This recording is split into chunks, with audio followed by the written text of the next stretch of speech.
on the streets. That is almost near perfect real-time monitoring. An accident happens, you see it. Now, in forest, we talk about near real-time data, because there is no way we can put cameras in the forest. They will be stolen, definitely. Then satellites, if you are using satellites, when a satellite captures an image, the image has to be sent on the ground, processed, and then distributed. So that's why it is near real time, it's not immediate. But that is very important. So, having that such a real-time data is very important because it tells you what's going on. One time there was a row that a certain person was, a Chinese, was clearing a forest, was filling a wetland in Katonga on Masaka Road. So I tried to get real-time data and found that actually the information that was over social media was wrong. It was not true. So it helps you to make the right decision instead of relying on rumors. But if you don't have real-time data, it's difficult to take such an immediate decision.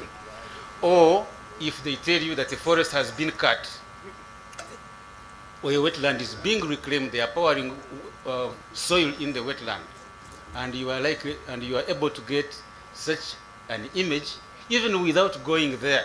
My ED is the one normally teasing me that I can find such a thing like 100 kilometers away. You don't have to drive there. You can still see what is going on. And that is very important in terms of time, in terms of cost, and in terms of management decision making.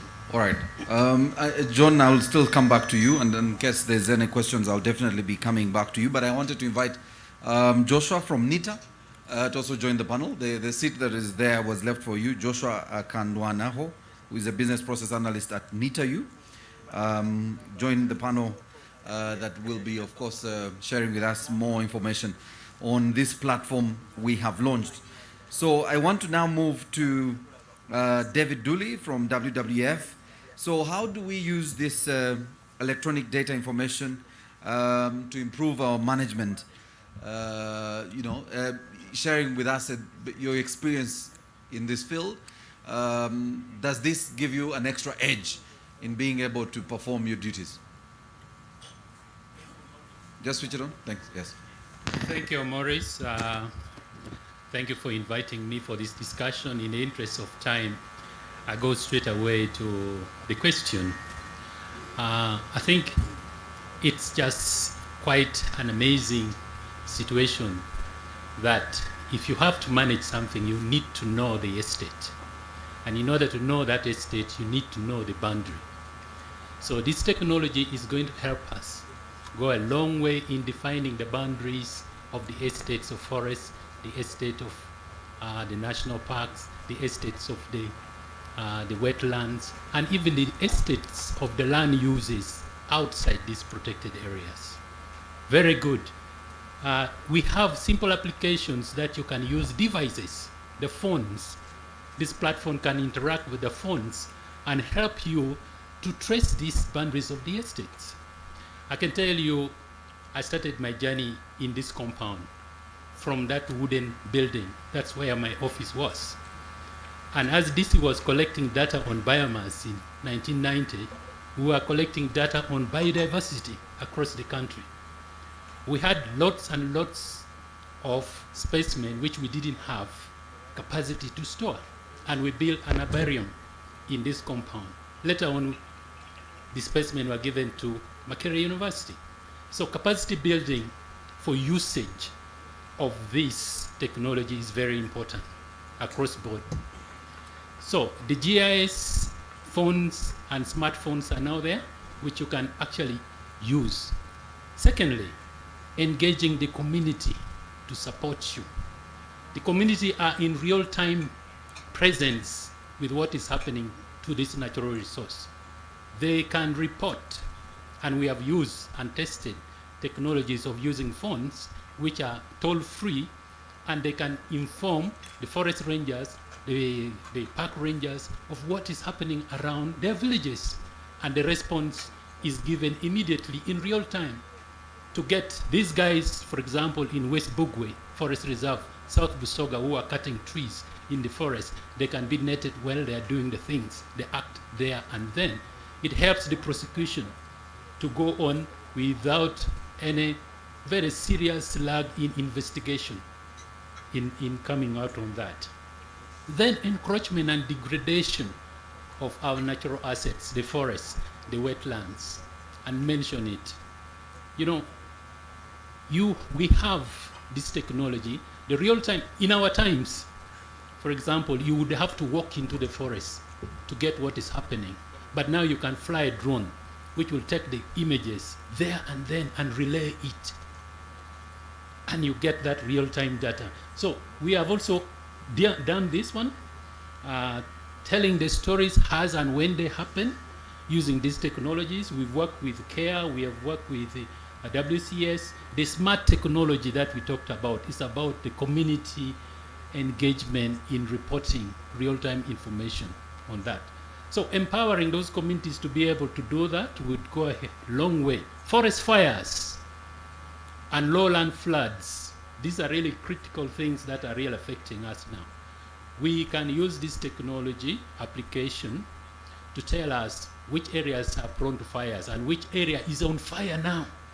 We have situation in the wildlife reserves, in the wildlife, where developers are now complaining, the fires came from the park. You can use this technology to tell you exactly at what point the fire started and how it is spread. Very, very clear. And lowland floods areas. Lowland floods areas. People build.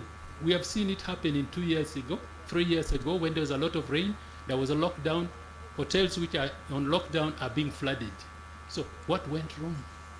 Didn't you know that that area is prone to floods?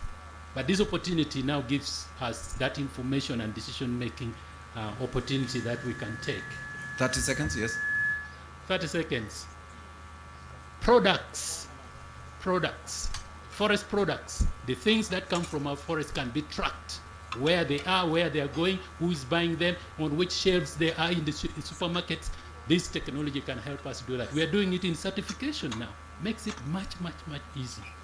Species monitoring, camera traps that you just have to put there. In the Rwenzori now, we have the Rwenzori pictures of Rwenzori duikers. We have been talking about Rwenzori duikers for so long, we have never seen them. We are now looking for the leopards, the high altitude leopards. We have trapped, we put their cameras.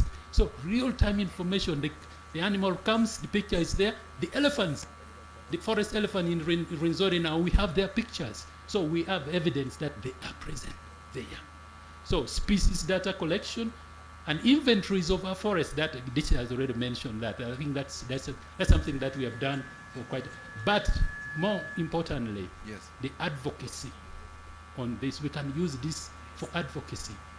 The smartphone advocacy, the ringtones that tells you, please keep the environment.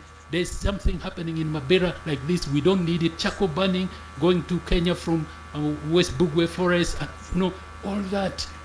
It can, change the minds of the people. So real-time technology, and this is going to evolve and even become simpler and cheaper. Because I can tell you, in those days we used prismatic compass to survey the boundaries and the maps. Physical maps like this, if the rain comes, you have to make sure the map is protected. These days, it's not the case. So I rest my... I see we could go on and on with you, David, but allow me move to Simon. Simon, and you did touch on this, David, the issue of wildlife, but let me move to Simon in terms of wildlife conservation and the fact that we have, you're already tracking some of these animals in the parks. We have seasonal migration where you want to know what's happening to our animals. This kind of data and platform, being able to use the satellite electronic data, surely will help you manage help you in the management of the wildlife. Simon? Yes. Okay. All right. Morning. Simon Takas in Ampindo. It's always good to have an identity, so I start by introducing myself. Yes, I think this mic, is it okay now? Oh, great. So let me start with the caveats about this information system, because this is radio marketing now. The caveats here, before I go into how useful this tool could be, is that it emulates the and artificial intelligence is not a solution to the challenge that had to do with the people. And Tom Okello, I want you to take this strongly, that if you don't invest in it, how to use this tool, it will just be a giant on this web portal. So the culture of the people, institutional culture, uptake, utilize, use information is going to be key. Do people pride in information? If they don't, then we are just going to be in the same situation. The other caveat is that the government of Uganda should invest in collecting the data. Whereas John was showing you those data points, those circles on the map, he didn't tell you that there are people on the ground that collect that information. And that takes money, takes people. So we should invest in research. I keep saying that research is what drives a nation. So if we don't prioritize the research and the monitoring, this tool will be useless. Now, let's get back to the benefits that come with it. As a researcher and a scientist, yes, we monitor the movement of mobile species. Those are the elephants and lions. We put satellite collars, and we're able to track where they are going. And with this platform, we now have a very good backup to the information that we collect along with the species that we monitor. One of them, we are now going to be able to pin directly the habitat the species is using. Is it a sensitive ecosystem? Is it a very critical and key biodiversity area? And that also should be used in tandem to undertake. This mic has problems, and I hate breaking in the middle. So we are talking about developments, and we need to reconcile development and conservation. So with this platform, nobody should give an excuse that, you know, I didn't know that this was a sensitive ecosystem, therefore I went there to mine a particular resource because I had no information. I think this really helps us to target our investments and avoid the most sensitive areas. And that also applies to the infrastructure we are building, okay? Roads, railway lines, power evacuation lines, the crude oil pipeline, for example. We had to push so hard to make sure that the Kampala-Jinja Expressway doesn't go right in the middle of Mabira Forest Reserve. But if we hadn't had this type of information, then you would be enjoying the expressway, but you would have taken up a big chunk of the forest that is important for our ecotourism sector. Now, the other thing that this tool brings on board is that it reduces time wastage. It gives you timely response where you need you as a manager. It also reduces corruption. I will not dwell so much on it. It increases investment decision making because developers are saying you're delaying us with the impact assessment, feasibility studies, blah, blah, blah. We don't have data. Now there is no excuse. But the NFA must be proactive to reach out to the Uganda Investment Authority and say, anybody scoping for any investment in Uganda, we have the first step information source for you so that you don't end up in wrong places. It also provides, improves performance monitoring, evaluation, adaptation, and learning. Many times we collect this information, but we don't analyze it. On my part, I publish. So I'm lucky to do that. But does NFA publish? So you need to use it as a marketing tool as well. Use it for your communication, NFA. You need to communicate these products. All right, 30 seconds. Simon? Can I end with this? That for this tool to be more again, effective and integrated within all the other sectors, it must be linked to other databases, and I'm going to run through them. One of them, the e-sites permitting system, which we helped the Ministry of Tourism, Wildlife and Antiquities to develop for those who are interested in export and import and trade in wildlife species. It must also be linked to the freshwater biodiversity data portal for NAFIRI, National Fisheries Resources Research Institute, which we supported to develop. It must also be linked with the Makere National Biodiversity Data Bank, which is sitting at Makere, which talks about species within the country. It must also be linked to the Clearing and House Information Network, which is housed by NEMA. So those are going to be very critical, as well as the SMART, which is the Special Monitoring and Reporting Tool that NFA is now piloting, but is seriously used by Uganda Wildlife Authority. Thank you so much. Thank you, Simon. Thank you so much. And I wanted to now move to Philip. Philip, as the custodian of Uganda's environment in NEMA, the question everyone is probably asking is how much are we doing as a country to promote the use and adaptation of technology in protecting and managing our environment? Philip? Switch it on again. Yeah. Good morning, everyone. And just bring it down, the mic. Yes. Yeah, there you go. I think we borrow David's mic. It looks better.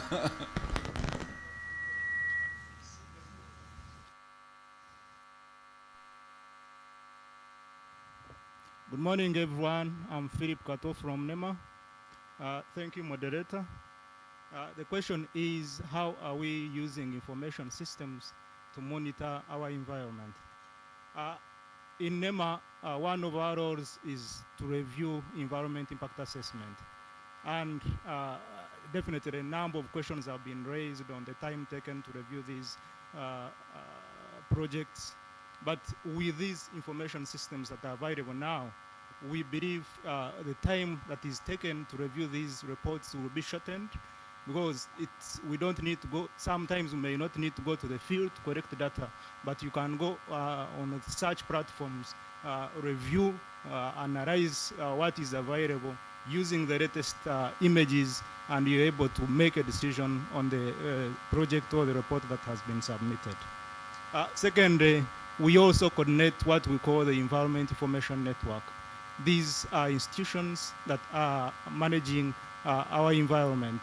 It is government institutions, local governments, civil society organizations. WCS is one of them, and they chair this, the Environment Information Network. And we build capacity in managing natural resources using technology. And as I talk, there is a training on the use of such platforms to manage and monitor environment. We are also promoting the use of aerial unmanned aerial vehicles. These are drones that carry cameras, which cameras are used to give us real-time, near real-time information and data. The challenge we've been having has been importation of such equipment, but with the discussions with other authorities in government, we have been allowed to acquire some of these new technologies that we can use and monitor our environment. With support from NORAD, thank you, we've developed a tool that we are going to use in monitoring road queues. We will know a number of sections of our national parks, our forests have been,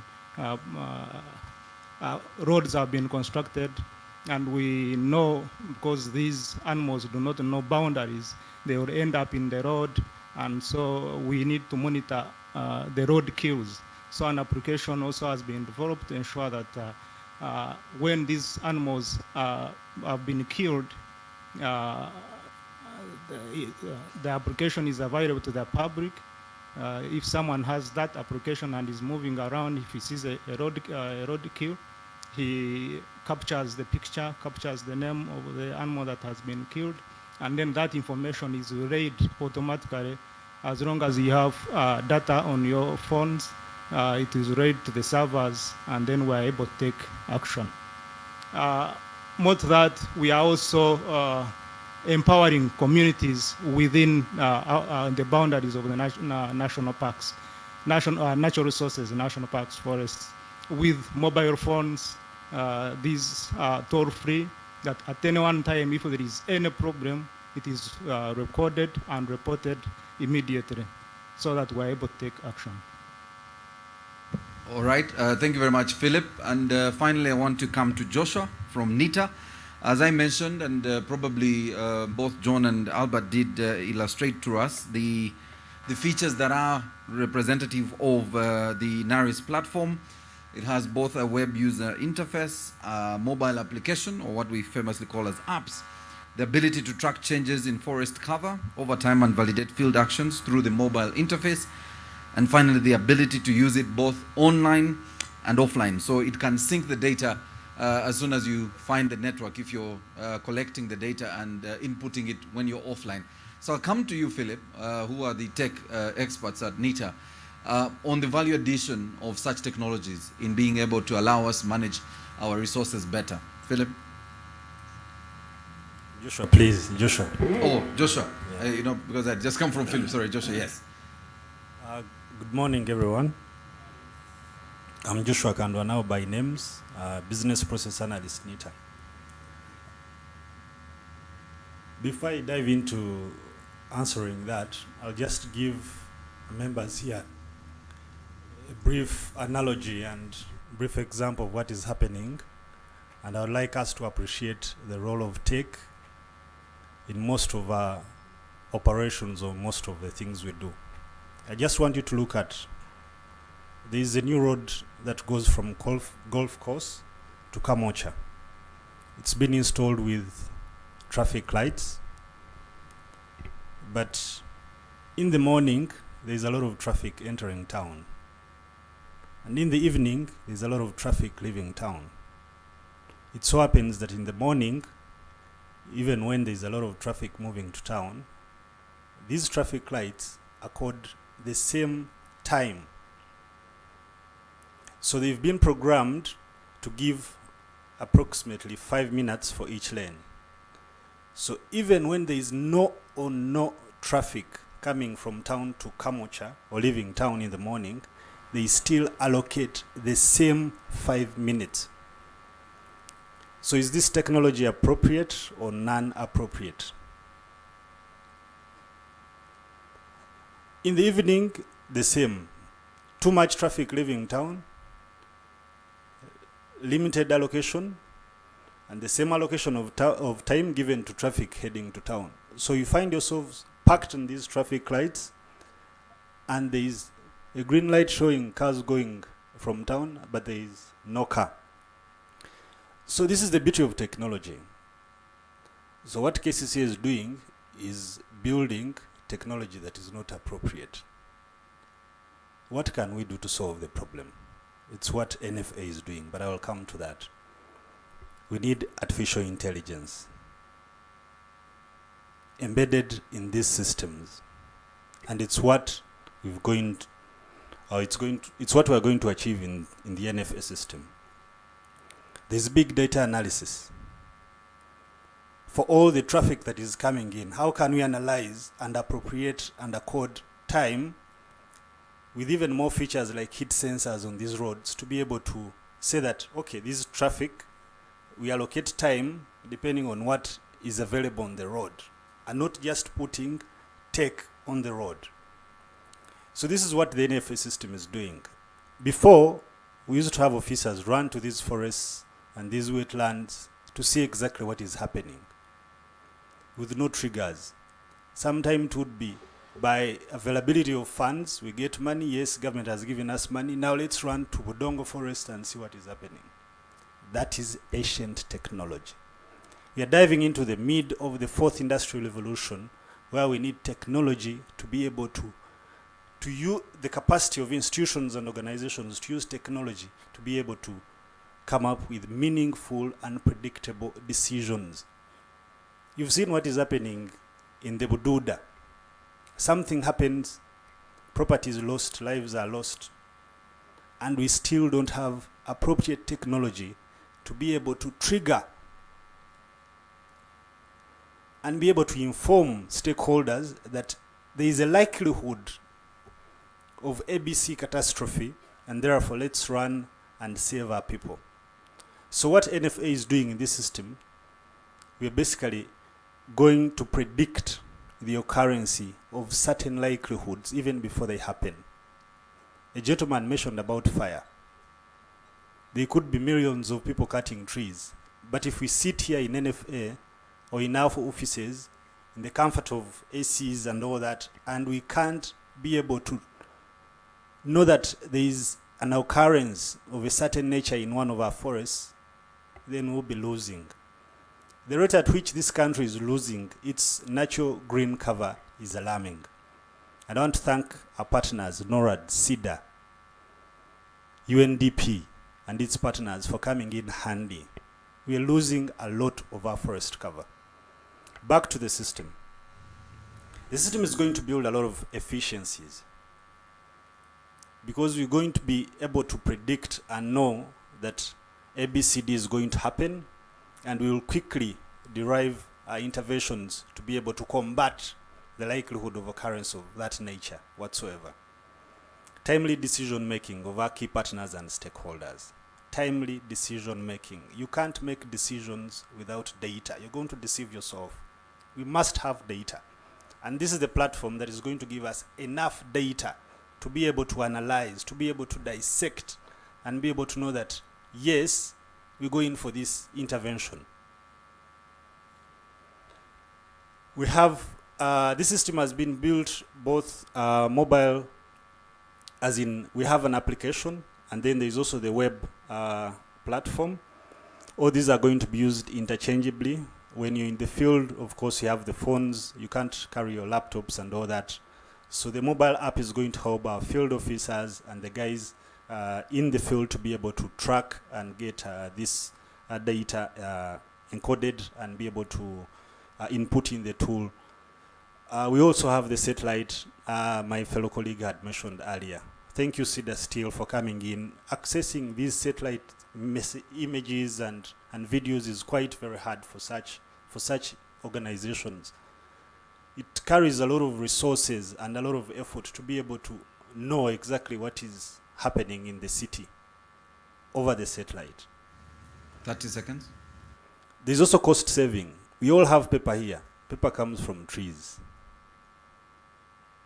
So if with these systems we can limit the use of paper, it's going to be a very, very big plus on our sign as NFA. Accountability. We've put in a lot of resources, but do we know where all these resources are being spent?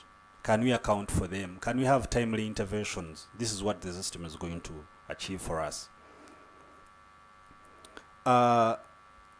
There's also a lot of data that we're going to generate from this system that is going to give us a lot of insights. And these insights are going to help us as NFA and as government to be able to proportion our resources according to what we are going to get and what we are going to find in these forests and these natural habitats. But my biggest still question is we're losing a lot of forest cover. But to me, I think we need to start thinking of other off-grid solutions for energy. The problem is with cooking. We cut a lot of trees for charcoal.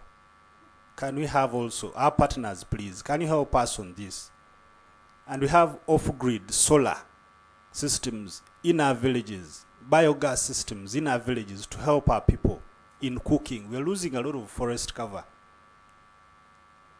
NFA, please, can you help us and have solutions, easy and cost-effective solutions to help our people in their energy needs at home and in their households? Can we have those quick solutions? Yes, Joshua, you're done. So I would like to take this opportunity to thank NFA Steel for this big milestone and our partners for always hearing our calls and coming in to support us. All right. I thank you. All right, thank you very much, Joshua. I think NFA will have to drive the sensitization. I think your point on the partners driving alternative sources of energy is something that we will be definitely engaging them on continuously. I wanted, in case there's really a burning question, I've run out of time, but I had wanted John, because John and Albert were speaking to the platform. Simon raised a critical issue on integrating the other platforms that already exist, and whether that platform, John, this platform, is going to find a way of integrating the other traditional systems that have been in place that are already generating enough data on wildlife and the biodiversity. Or yeah, John, you feel free if Joshua is done also. Yeah, Yes. the system has been built with APIs for integration, and the integration, I think, is going to begin soon. But the system alone, the nature in which the system has been built, it supports integration with other systems and platforms. All right. John? Yes. Yes, the integration is there. As I was speaking, I was showed you how many other data sets can be loaded into the tool. Therefore, you are benefiting from other data sources. So, to give an analogy, take this to be as a toolbox. You have a fixed spanner, you have a box spanner, you have a hammer, so when you have all these tools, it means you cannot get stuck on the road. So each tool does its work, and you can't say this tool is better than the other one. So we have such a useful toolbox, and that's what we are relying on. Thank you, John. Thank you. A round of applause, ladies and gentlemen, for our panel. The photographer said you did a fantastic job. He wants you to stand in front here, well socially distanced, for a photo, that you've done a fantastic job. He needs to take your photo for the next NFA calendar. You know January is coming very soon. So our panelists, please, you'll come forward just in front of the table. Please stand, make sure you're socially distanced, and then our cameraman will take that photo. And as he does that, I wanted us in a very special way, ladies and gentlemen, to give a round of applause to our panel, who was speaking to utilizing real-time data to transform natural resource management here in Uganda. And we are now going to move into our remarks of our chief guest. And thereafter, the Honorable Minister will be taking part in the signing ceremony to officially launch this platform together with the NFA Executive Director and the UNDP resident representative. And immediately after that, we will have equipment that will be handed over to NFA from our partners. A round of applause again. Thank you very much. And finally, the minister will be led to a tree exhibition by NFA, which will conclude this conversation. So I now want, again, Elsie, I apologize. I really don't have the capacity to invite the minister to speak. So I want to, the chair of the board. Elsie has now asked me to request our host, the chair of the board, to come and invite the minister to address this August House. You're welcome, Chair.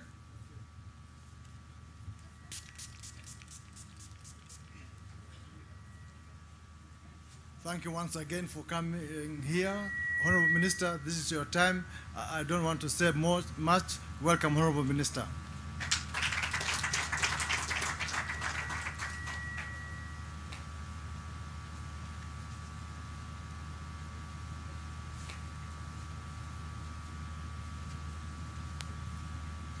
You're welcome, Honorable. Asante. Don't need to.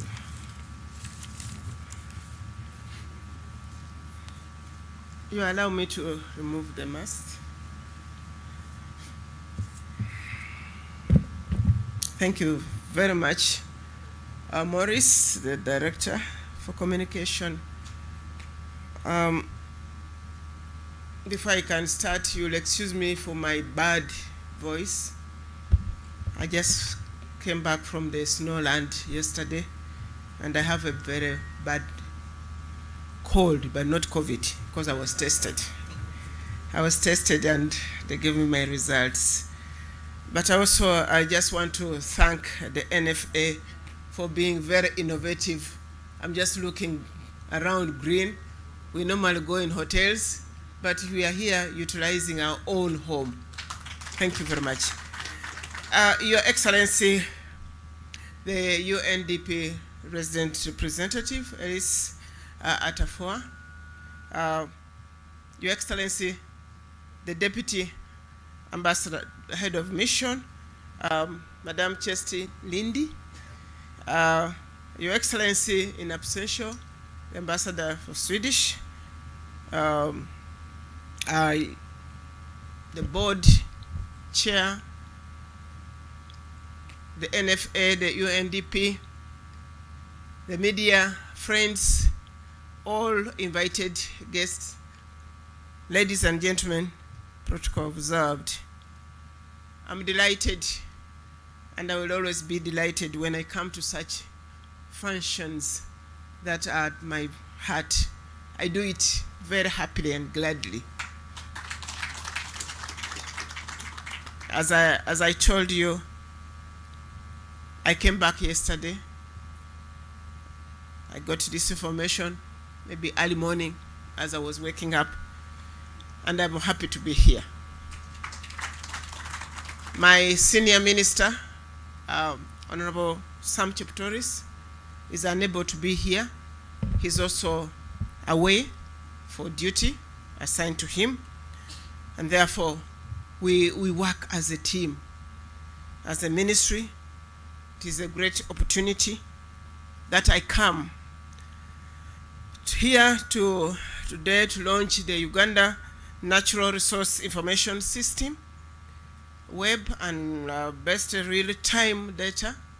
This is something which is really should be a catchword, because when we keep on saying history, people don't understand. We lose the value. So we are here for real-time data website launch. The system will for sure enable us to monitor the forest cover loss, track the field changes, and the impact of initiatives relating to deforestation, provide data source for future initiatives, while also offering potential to monitor population density, human and animal wildlife migration, urban development, and other variables beyond deforestation in the near future. I also want to thank the United Nations Development Program for identifying this gap in data and information needs to enable the ministry and its agencies monitor and track the natural resources sector, particularly the forest cover, changes, and the land use. I wish to further acknowledge and thank the UNDP for consistently availing resources towards the natural resource sector. Your Excellency, we are most humbled, very practical, and don't get offended, gentlemen, if I say women touches the real knob of action. The system has come at a time when government is implementing digital Uganda vision, which will empower Ugandans to achieve the goals of universal inclusion, sustainable development, economic progress, and poverty eradication through digital innovation, while combining initiatives across multiple sectors. In the recent past, we have seen increased uses of mobile devices, increasing speed and a lower cost of mobile data collection, visualization, and satellite imagery, which have unquestionably contributed to management of forestry and other natural resources in the country.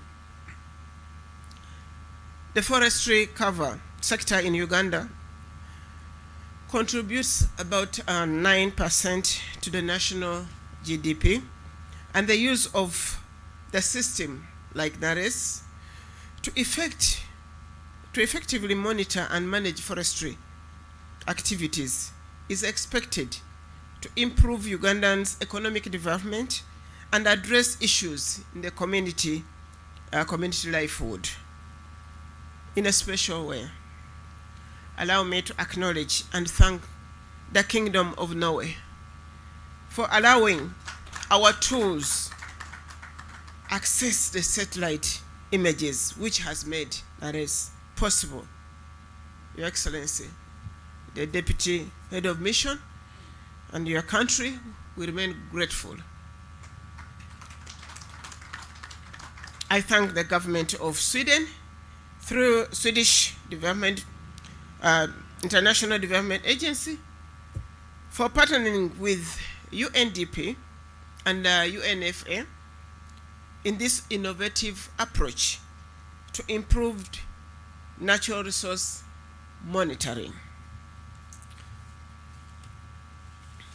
Excellencies, ladies and gentlemen, I wish to commend the National Forest Authority, my agency we are proud of, for creatively exploring such a constructive partnership with the UNDP, which is vital to complement government efforts towards sustainable management of natural resources sector. The ED and the board, this is recommendable, and we encourage you to keep it up. You should be happy for yourself. As government, we have embraced the use of ICT facilities for ease of service delivery to the people of Uganda. My desire is to ensure sustainability of such initiatives. I therefore employ all stakeholders to ensure the system is effectively utilized and well managed for the ecological and economic benefit that we envisage. Simon alluded to also investing in the human resource and then in research, and I think that shouldn't be a problem. As a government, you're aware, His Excellency the President is so passionate about facilitating well the scientists, and we have put money in research, and therefore we employ our researchers, our scientists to do their best. As a government, we shall try to avail the resources so that all these innovations ought to produce positive results. And indeed, even those development partners, these are their taxpayers' money. We need to put it to good use. So this is a very strong message that once we are given the opportunity, you know, that we are very few, we are among the lucky few countries to benefit from it. So it should have a multiplier effect. However, Your Excellencies, ladies and gentlemen, as we are laboring to enhance such technology, I want to draw your attention that yes, we shall have real-time data. It will tell us who is that one who's felling down the trees, who's burning the charcoal. To make a meaning to the Ugandans and listeners out there, they would want to know, what have you done with the data? Very good data on time, but what did you do about it? Yes, I do agree that we need concerted efforts, but for immediate consideration, the enforcement arm. Because once you get the information, you know, people get frustrated that they can give us information and no action is being taken. I'm being bombarded every time, my phone, Mama Mabira, they are here. Then I get to my agencies, please, there's something happening. Then I'm sure they go, my EDs, NFA and NEMA, they will go to the technical team, they will show, yes, something is happening. Then they will take 2 days, 3 days before they can see something happening. The person who reported get frustrated. The enforcement arm needs to be strengthened. We need a force that will respond to the real data we are launching today. We also need real data, real enforcement arm. Yes, it will cut down on costs. We shall not just be driving to go and see and then come back and act. You will go when you have the pangas, if need be, to act. So, Bwana Idi, this real data should not just be a white elephant here that we shall glorify, we are now efficient and whatever, but on the ground, we don't see people taken on.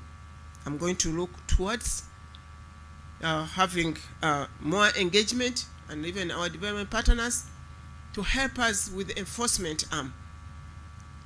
We need to train, we want to go beyond the force we have. We have very few. The police, we need more of them, but not just a number. People with integrity. We need to train even our own, who is able to do a lot, that we can have a command, go and act without conflicting commands. So we shall still engage you on that, our friends. Yes, David, advocates for our people, the mindset. We thank you being always there, WWF. The mindset of Ugandans, people imagine natural resources is a free resource for anybody to grab. We need to intensify the sensitization. We need, in the advocacy we are talking about, we need to show people the consequences of our inability to do anything about conservation of our natural resources. We need to stir anger in our population for action. The system will be here, yes.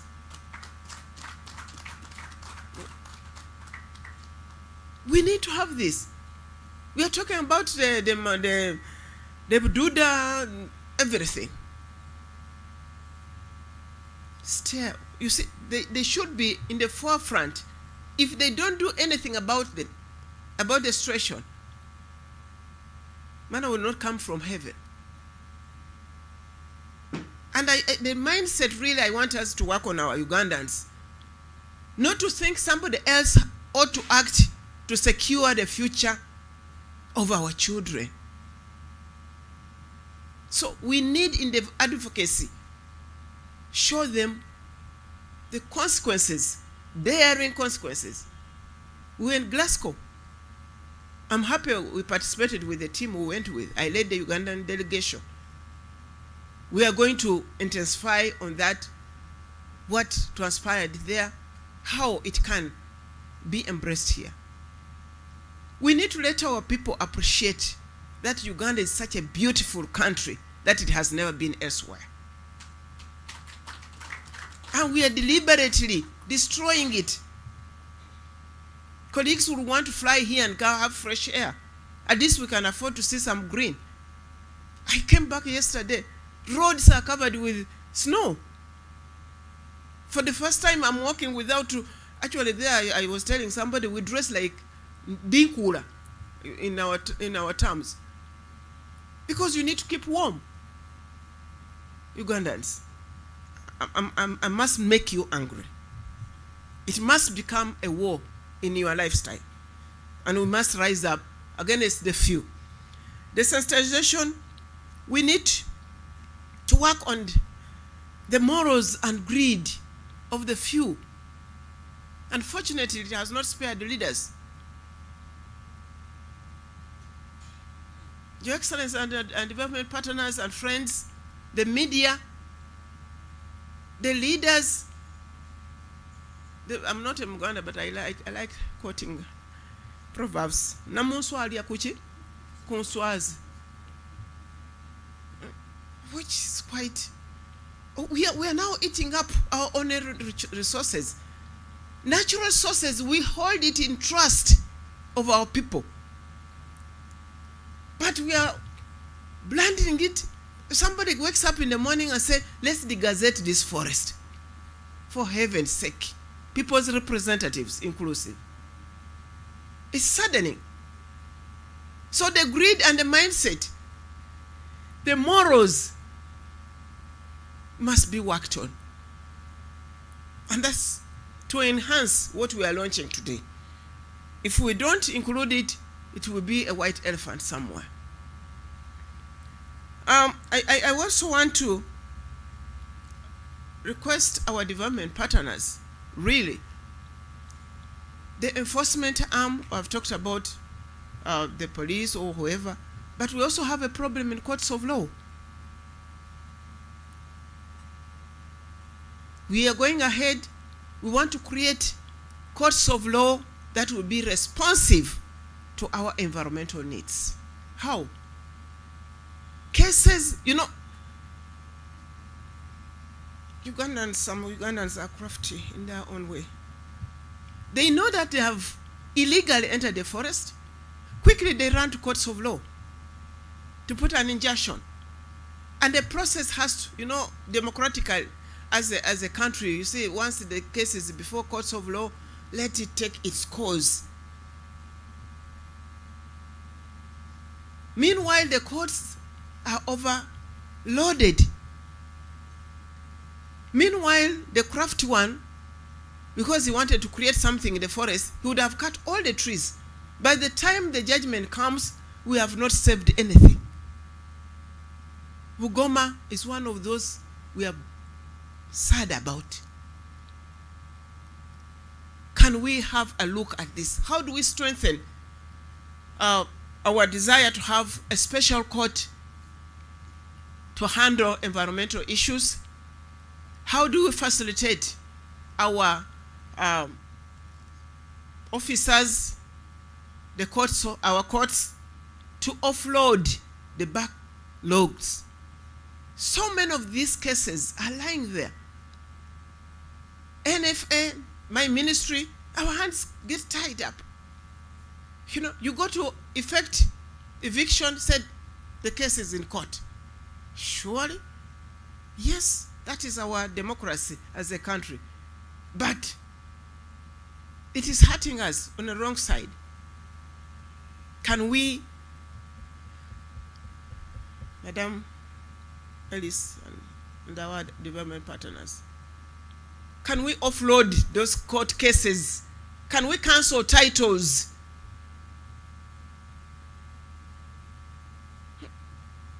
And at the end of the day, they enter illegally in the forest, cut down, they are guarded by the courts of law because of our procedures there. By the time we finish, they come around, you see there's no longer a forest. This is a plain. What are you protecting? The forest is no longer there. Who cut it? Can't we replant it? This must stop.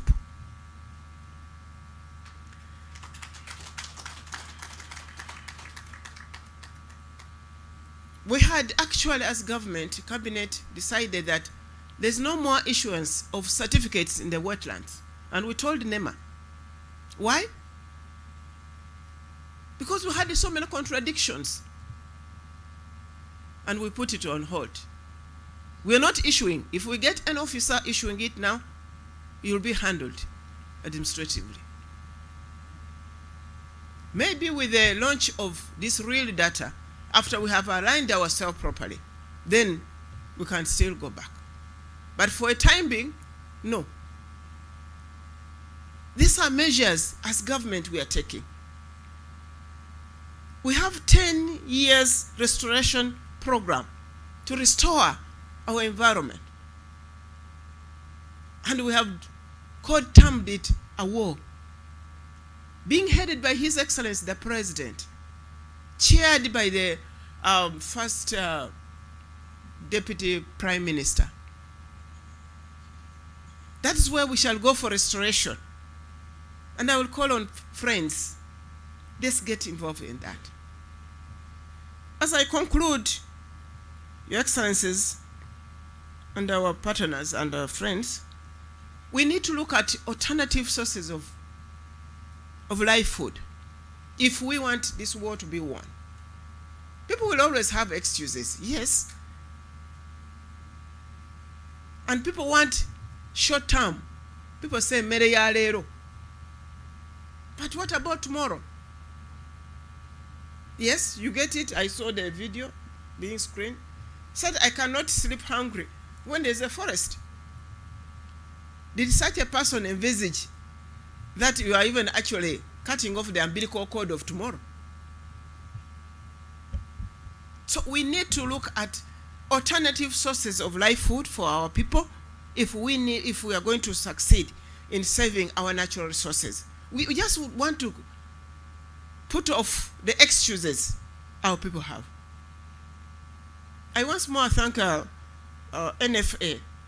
You see, with our collaboration management on the forestry, you engage the community to start benefiting or even involving themselves in the conservation and benefiting from the resource in a sustainable way, including our refugee settlement areas. Our refugees, we want them not just to be foreigners. We're engaging them in restoration of what is feeding all of us. And this program, the government is having it on.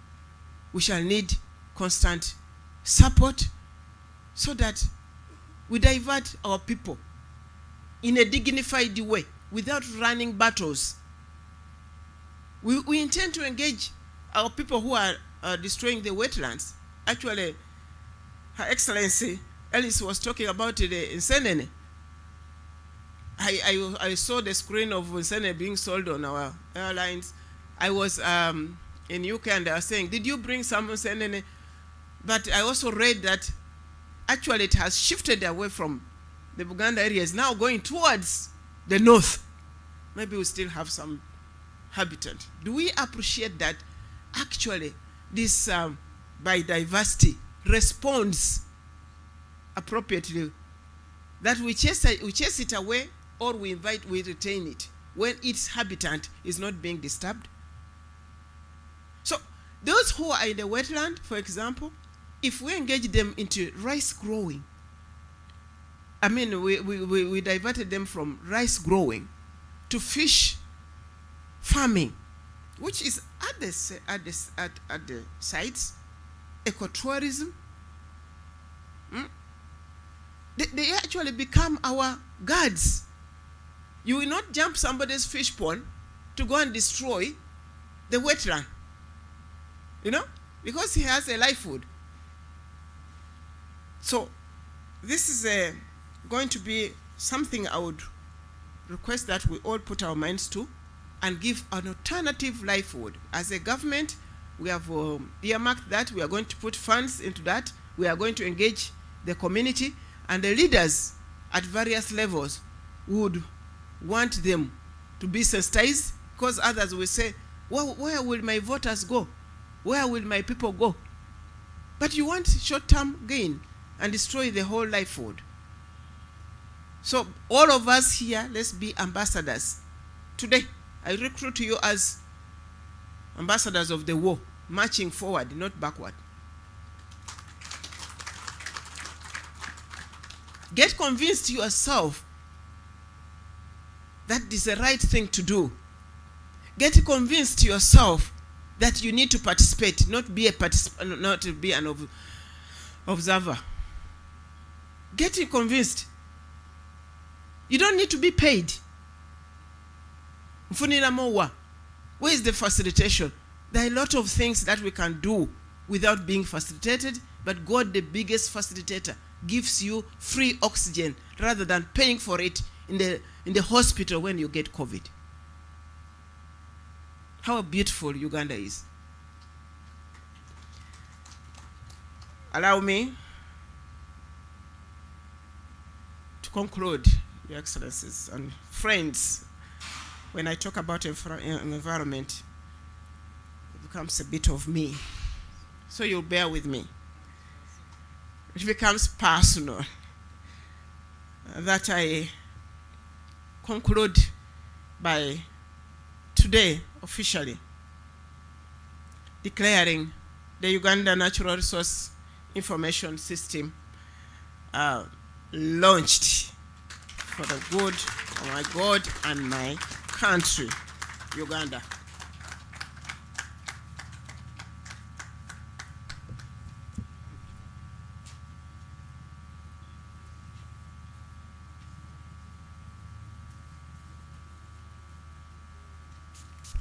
Another round of applause, ladies and gentlemen, for the Honorable Minister. Mama Mavira, I will allow you to take your seat for a few minutes as we manage the next part. First, I want to ask that our equipment that we will be handing over is brought forward. I need us to manage this quickly, but before, of course, we'll hand over the equipment. After we have done the display, we will have the official launch by signature. We will have the signatures appended by the Honorable Minister, our partner Elsie, and the Executive Director NFA. But Honorable Ministers, you spoke, you recruited me, and you can count on me to be your ambassador. And you can count on our platforms, Uganda Broadcasting Corporation, and my brother, my other brother Kin. I know we're also broadcasting on NBS. My brother Kin has already been doing some work with NEMA and I think NFA on the environment, and I'm sure you can also count on him and NBS itself. So I want to mention that we will not sit and be observers as we see our environment destroyed, but we will be able to sensitize our masses and our people on how to conserve the environment. Honorable Minister, just as they put this equipment together, I wanted to mention that this equipment that is being brought forward is part of the project and the contribution from UNDP to NFA. They are Dell workstations, Precision Tower 5820. For those who know IT like Joshua, they'll know this is high-end equipment.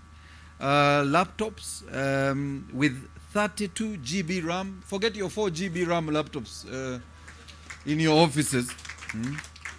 And we have the Garmin GPS MAP 66SR and also 55-inch smart TV screens, and also S7 Galaxy tabs, which will be presented later. So as soon as they have done the alignment of this equipment, I'll then ask that our three key stakeholders at this launch append their signatures to the NARIS platform.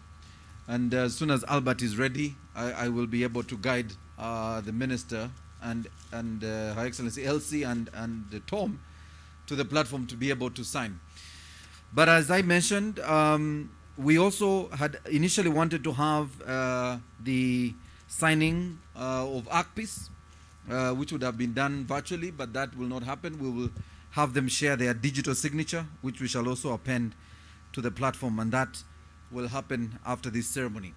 Immediately after the ceremony, we'll have the Minister guided on a tree exhibition by NFA, and we'll also request our partners to join us for that particular activity.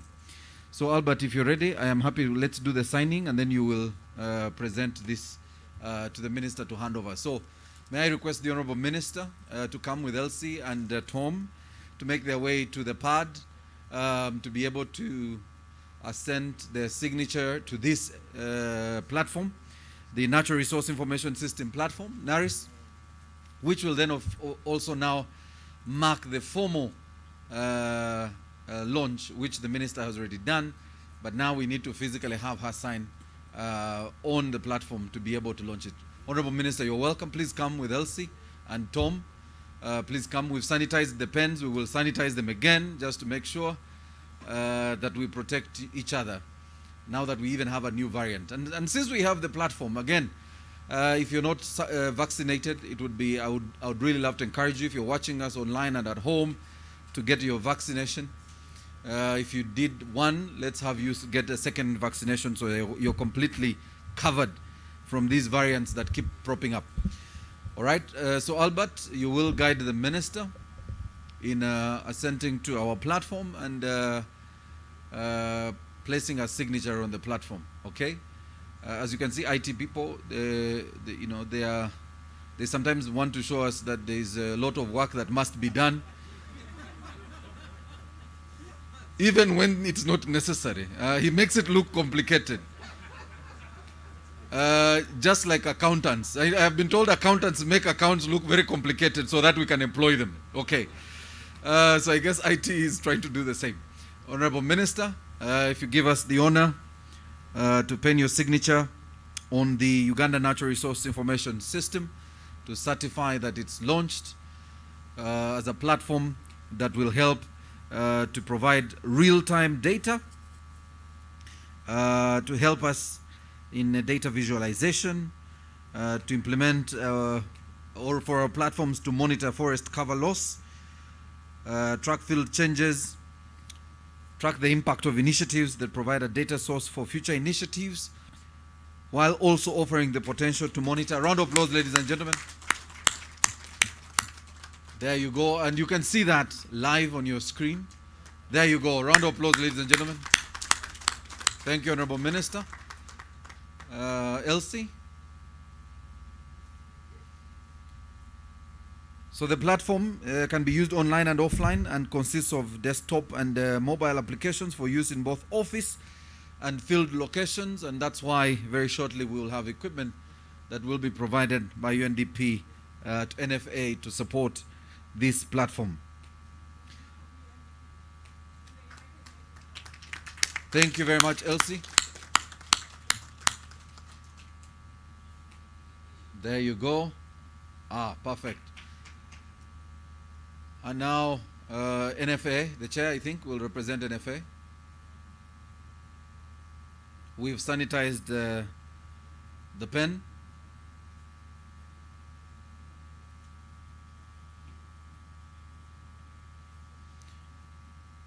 And the chair on behalf of, yes. Round of applause, ladies and gentlemen. Honorable Minister, you will stay there, so we are going to very shortly provide for you the equipment that, some of the equipment you're going to hand over to the team. Albert, if you can remove that chair so that now we hand over the equipment. Oh, yes, ED, please. Oh, my apologies. Very shortly, we'll symbolically provide or at least hand over some of the equipment which we have opened to formally show you. Thank you very much, ED. The equipment which we have formally opened, but if you can bring that equipment, that will allow for Elsie to hand over to NFA, and the Honorable Minister will then witness, because Honorable Minister, you'll be in the middle to witness NFA receive this equipment from UNDP. Albert, you'll help the minister, show her exactly where you want the minister. Yes, there you go. And Elsie there, and Tom on this side. Perfect. And chair also on this side. You want to be on this side because UNDP is, you're receiving on behalf of NFA. Yes, there you go. So what Elsie is now handing over, I need to see, Albert, are we starting with the GPS?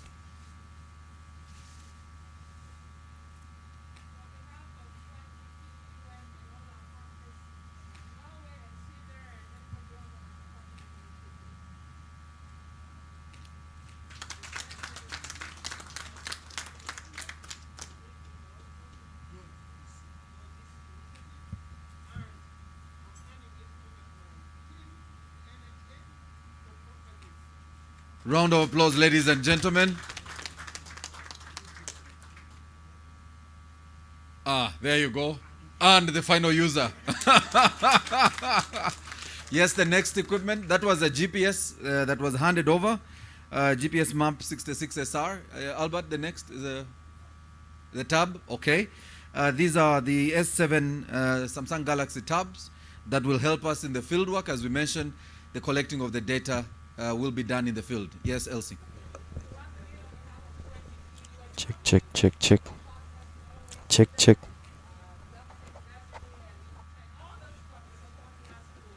Check, check, check, check, check.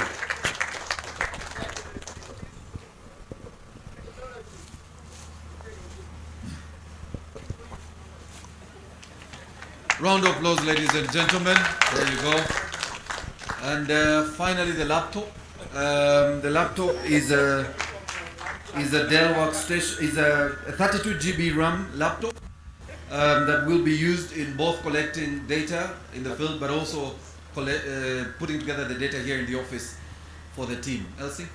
So, Honorable Minister, you just announced that we have a war, and we are all ambassadors engaged in that war. So this is to help us to be able to fight a much stronger fight. So once again, on behalf of UNDP, the United Nations family, our partners Norway, CIDR, and all the other development partners who have put their energies and have believed in this cause, we want to hand over this thing to you, Honorable Minister. Thank you. Yes, Your Excellencies, our development partners, fellow Ugandans, we have been given the tools.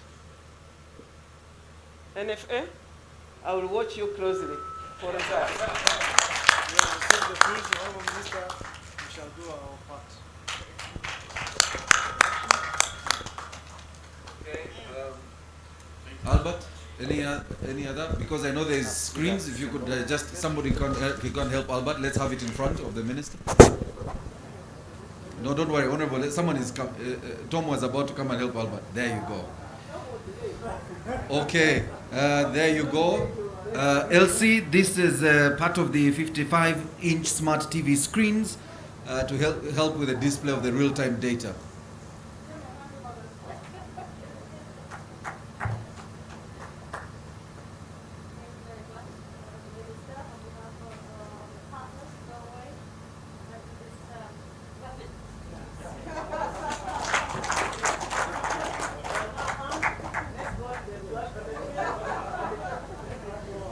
Yes, thank you very much. John, now you can go with your tools.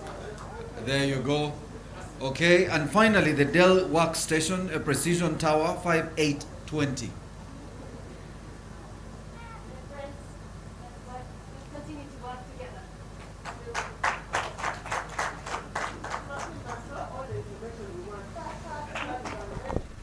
Data, information, and action.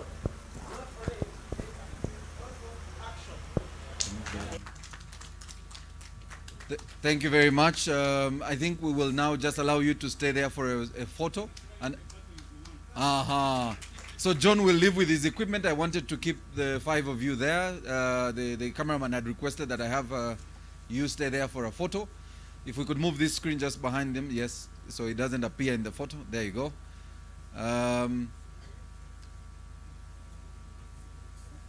There you go.